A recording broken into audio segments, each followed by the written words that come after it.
the world is getting more and more complex, and this is not a scary situation. It is normal, that things getting more complex. And the only thing we need to understand is that we cannot solve challenges or build even successful businesses alone. This is impossible. So bringing the right people together, unite them in a great team. This is crucial to success. Welcome everybody to another episode of Engati CX. We have the pleasure of welcoming Mike Flache to our interview series, and I'm Rahul from the Engati team. Let's begin with just a quick introduction of what Engati is. Engati is the world's leading multilingual no-code chatbot platform, available across 14 channels with 25,000 bots created across 186 countries in every domain and use case. Engati has also been recognized as a top platform by Inc.com, TechWorld, CIO, and many others. We run the Engati blog, the video channel, and the Engati CX podcast, receiving upwards 300,000 visitors annually. And now for our amazing guest here today, Mike Flache is an entrepreneur and an angel investor. Together with multinational teams, he builds digital businesses worldwide. Mike is involved in 15 plus high-tech startups around the globe. And as a mentor, he supports teams from traditional industrial companies in their digitalization efforts in selected cases. The analyst of Analytica lists him as one of the top 10 global influencers in the field of digital transformation. And as a recognized thought leader, Mike collaborates with global brands and Fortune 500 companies such as Huawei. Welcome to the show, Mike. It's such a pleasure to have you on board. Thank you, Rahul, and thank you for the introduction. I couldn't say it better, but do we be down on earth? Thank you for the introduction. Of course, you deserve it. It's our pleasure. But before we dive into all that awesomeness with Mike himself, here's a quick announcement to all our viewers. We have something really special for all of you out there. So stick around till the end of the interview and you will find out what it is. So, Mike, are you ready? I'm going to shoot you the first question. Yes, please. Start. All right. So how can any crisis be an opportunity? And, how can tech help catapult you ahead in such times, Mike? Yeah. Oh, this is a good question, Rahul. So my belief is that every crisis is a great opportunity, and it depends on the perspective. It depends on the mindset. But it is an opportunity for you, for your business, to do things differently on one hand. And when I give you a concrete example from my life experience was that I was part of the tsunami in the Indian Ocean in 2004. And this experience changed my life completely. And I've grown a lot during this phase and the years after. And also beyond my tech activities, to include more social and philanthropic stuff and activities into my entrepreneurial foundation is very important to me.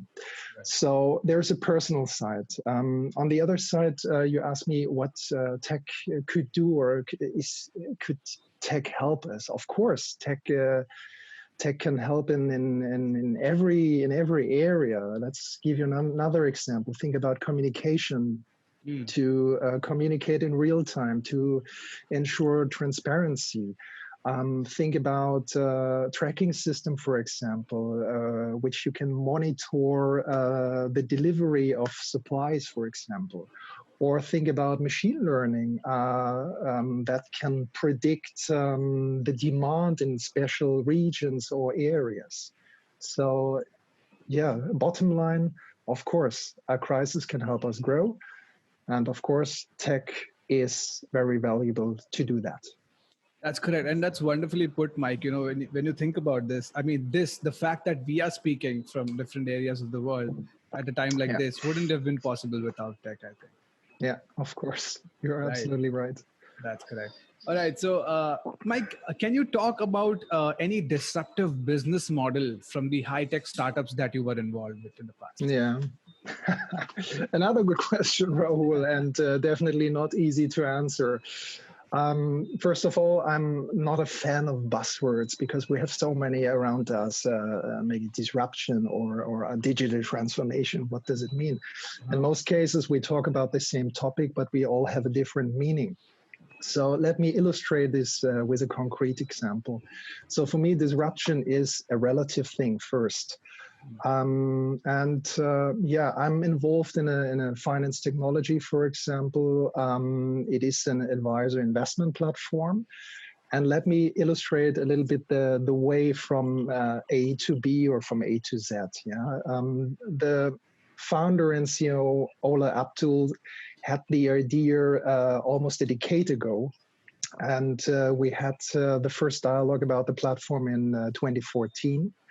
And then we started to create and build a whole platform from scratch, including all these banking supervision and what you need to bring such a solution in place. So today, the company is growing rapidly, and they integrate 2 companies each week for this platform. So down to earth, what is the solution or what is the benefit? Yeah, giving professional advisors access to new markets. Is this really disruptive? Not at all.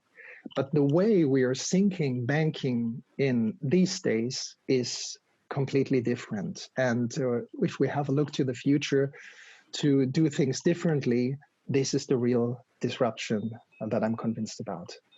Right.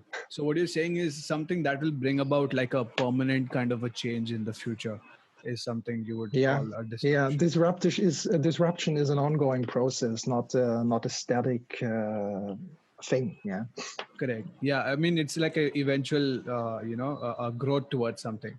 But with the COVID crisis that came through, I think digitalization has picked up like this. Maybe the disruption curve has kind of become very steep when it came to Yeah. COVID. I think that's. Yeah. Yeah. So, Mike, I'm pretty sure like you work with so many startups and you have so much experience in that. So, what is that one thing which startups are better at when compared to, let's say, older, more established companies? Yeah. Yeah. One thing is good. Yeah. I would say it's mindset. Definitely mindset. And especially during these days, mindset is crucial. And let me illustrate it a little bit. Mindset is, for me, the biggest, let's call it, if you compare it to established companies, startups are faster, more adaptable, and they are challenging themselves every day and to build the best product in the market. And why I'm so convinced about this, I'm often also talk to leaders from established companies. And when I talk to them, the fact or the attitude that I miss the most is be or remain adaptable or being adaptable. Because when we talk to each other, I hear often the arguments, "Oh yeah, we are much bigger than a startup. Our processes and our organization is more complex." Of course, I can understand this. On the other hand, we have so many positive examples in the world. Think about the tech giants. They've grown over the years from 2 people to 20,000, for example. And they kept this attitude for years, and they live this attitude every day. And this is one of the reasons why they are so successful. Right. And COVID, bring it down to earth and back to the startups. The argument for this being adaptable shows us, or we are faced by that every day. For example, a few startups have to change their business model completely, because it doesn't work in this post-COVID area. Right. So what should they do? Should they wait? Should they go on? And this is a perfect example to show this. They are being adaptable. That's correct. And I think there's a way the whole market works. I think it compels you to kind of adapt to the even if you are stringent with your ways, and I think the situations kind of make you like, who would have thought, like, in a time like this you might have to switch to Zoom calls or for your meetings. I think it also comes with the way the environment is and the market is progressing also. Yeah. Yeah, absolutely. I couldn't agree more, Rahul. Right, right. So now that we're talking about post-pandemic scenarios, Mike, Yeah. so we're pretty sure that it will bring opportunities for businesses in tech. So any advice on how businesses could use this for their advantage? Yes, of course. As I said a little bit earlier, be open. Yeah, Right. be open. This is crucial. You can call it as a part of mindset or whatever. What I see with when I talk to many CEOs and even especially in the last 3 months. Yeah, in some cases, I had the feeling a few companies are still paralyzed. Mm. And yeah, this is, to name it directly, this is a worst case because this standstill is not an option. And yeah, this challenging the status quo, see it from a positive perspective or angle.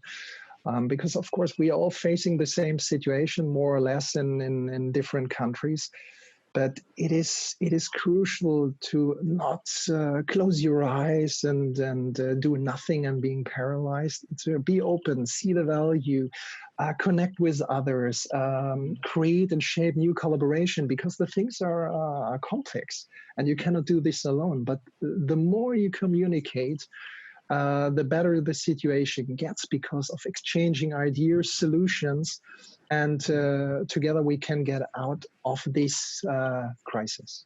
That's correct. I think yes, the biggest challenge is to be open and to kind of Mm-hmm. be more Mm-hmm. acceptable for the changes that are Mm-hmm. coming through. Mm-hmm. Especially with a lot of these established organizations, because they have a proper way channel they function at, and now the whole Mm-hmm. thing has been changed up, switched up. So I think that is so. Yeah, Mm-hmm. I think being open is a very good advice out there. Mm-hmm. Right. So, Mike, let's talk about employee centricity. Right. So, uh, Mm-hmm. business centric to customer centric to employee centric. So, do you Mm-hmm. think organizations will retool their priorities around this trend? Mm-hmm. Rahul, I love this question from 2 points of view. I'm completely understand what you mean with this question. On the other hand, let me challenge you with my question, Uh-huh. even when it's a suggested one. Um, is this really a question? And it is not, because from my point of view, and I'm convinced about it, is a must-have. Mm-hmm. Yeah, because think about the right to exist for, and I mean this in quotation marks, the right to exist for a company is a simple thing: to solve a market or a customer problem. Right. Nothing more, nothing less. And think about, if you're not customer centric, how on earth do you want to understand your audience, your market, your target groups? What are their pain factors? What is the situation of the markets and the progress in the market? So how do you want to shape products or services that can solve this customer or market problem? It is impossible on the one hand, from my point of view, and on the other hand, of course, you can be successful, but it's more based on a lucky punch. Right. The other thing, what you mentioned was employee centric. I'm a strong believer in employee centric because, as I mentioned earlier in the last question, the world is getting more and more complex, and this is not a scary situation. It is normal, yeah, that things getting more complex. And the only thing we need to understand is that we cannot solve challenges or build even successful businesses alone. This is impossible. So bringing the right people together, unite them in a great team. This is crucial to success. And employee-centric means a new kind of leadership, yeah, or a new kind of leadership is necessary. This means for me, a leader or a modern leader in this case is an enabler, is a socializer. These kind of leaders give freedom to their teams. They trust their teams. They believe in their abilities. and they give them the right responsibility to do the things and to solve challenges or to build great products or services or whatever. Right.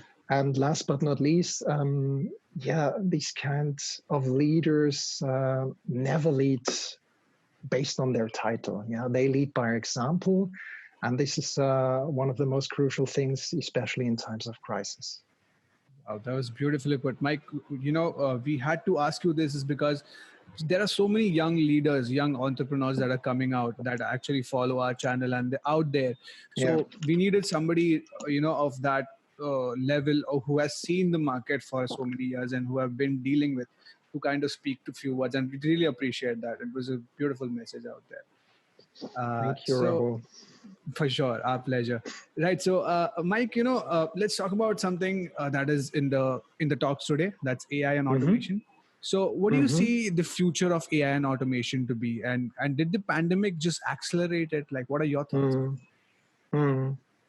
Yeah, of course, digitalization is accelerating, and Corona and the post-COVID-19 area is a trigger for that.